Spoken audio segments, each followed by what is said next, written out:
بسم اللہ والحمد للہ والصلاة والسلام علی رسول اللہ۔ ہم پابند ہیں قرآن اور حدیث کے۔ بے شک بے شک۔ ہمارے لیے کسی کا بھی ذکر صرف دین کے حوالے سے ہوگا تو ہمارے پاس ماخذ قرآن اور حدیث۔ میرے پیارے نبی پاک صلی اللہ علیہ وآلہ وسلم کے لیے کہا گیا کہ یہ تمہاری جانوں کے مالک ہیں۔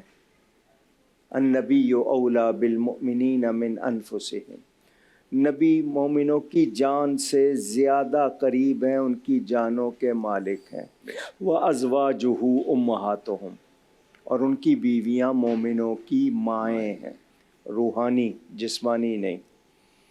اگلی آیت میں پڑھوں تو لَسْتُنَّ كَأَحَدٍ مِّنَ النِّسَاءِ، شروع میں کیا الفاظ ہے؟ یا نساء النبی، اے نبی کی عورتوں، تم دوسری عورتوں کی طرح نہیں، کوئی عورت تمہاری طرح نہیں۔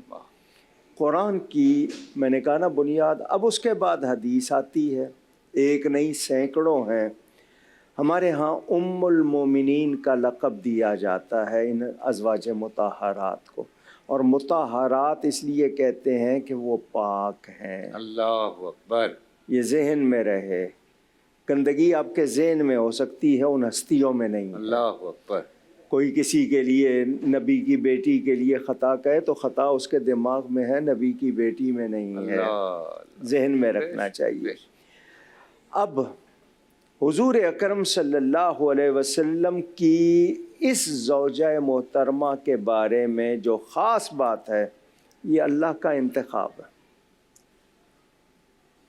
جبریل امین ان کو لا کے دکھاتے ہیں کہ یہ دنیا و آخرت میں آپ کی بیوی اللہ نے پسند کی ہے۔ تو جو اللہ کا انتخاب ہو، کوئی اس کے مثل ہو سکتا ہے؟ اس کی کتنی شان ہوگی۔ اسی لیے نبی پاک صلی اللہ علیہ وسلم کو آپ سے زیادہ محبت تھی کہ اللہ نے ان کو آپ کے لیے پسند کیا تھا۔ اچھا، جس عمر میں شادی ہوئی ہے وہ ہمارے ہاں بھی آج ہم معاشرے میں دیکھتے ہیں کہ جب آپ ٹین ایج یا اس سے ہوتے ہیں تو اس وقت آپ کو سیکھنے کا بہت شوق ہوتا ہے، آپ کی صلاحیت۔ یہ کنواری ہیں واحد ازواج مطہرات میں، باقی سب کوئی ایک دفعہ، دو دفعہ، تین دفعہ کی بیوہ، تاکہ بیوہ سے بھی نکاح کریں نبی نے۔ اگر کنواری سے نہ کرتے تو پھر اور وہ بھی نظیر مثال نہ ہوتی۔ انہوں نے 47 برس نبی پاک کے بعد دین پہنچایا ہے امت کو، اور علماء کا کہنا ہے کہ اگر دین کے 3 حصے کیے جائیں تو ایک حصہ حضرت عائشہ سے امت کو ملا ہے۔ 2210 احادیث ان سے مروی ہیں، ان میں سے تقریباً 250 وہ ہیں جو متفق علیہ بخاری مسلم میں۔ میں یوں کہوں کہ وہ اللہ کی طرف سے ہمارے لیے ایک نعمت، اور ایسی نعمت کہ ہمارے تصور سے بھی بالا۔ بے شک۔ اور نبی پاک صلی اللہ علیہ وسلم کے ساتھ انہوں نے جو وقت گزارا، اس وقت کو امت آج تک اس سے فیض یاب ہو رہی ہے۔ 2 حکم ان کی وجہ سے، خاص طور پر تیمم کا حکم، یہ ان کی برکت سے ملا ہے۔ اللہ۔ اور واحد خاتون ہیں جس کی پارسائی کا بیان خود رب نے کیا ہے۔ 18 آیتیں ان کے بارے میں سورہ نور میں نازل ہوئیں۔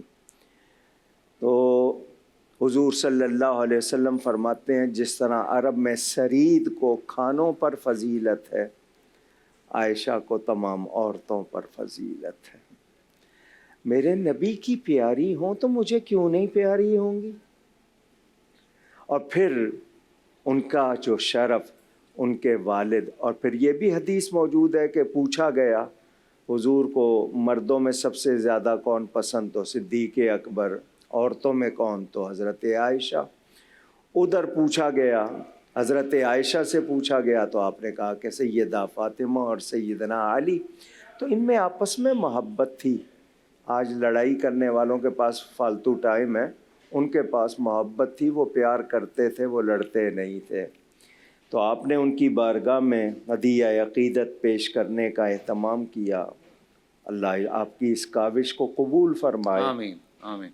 ان کو فضائل، انہوں نے خود بھی کہا کہ مجھے 10 خصوصیات حاصل ہیں، لیکن یہ کہ میں ہی سب بیان کر لوں گا تو شرکاء پھر رہ جائیں گے. ہاں میں اس لیے یہیں پر نہیں حضرت واپس آتے ہیں، ابھی تو ہمارے پاس وقت ہے تو گفتگو چلتی رہے گی.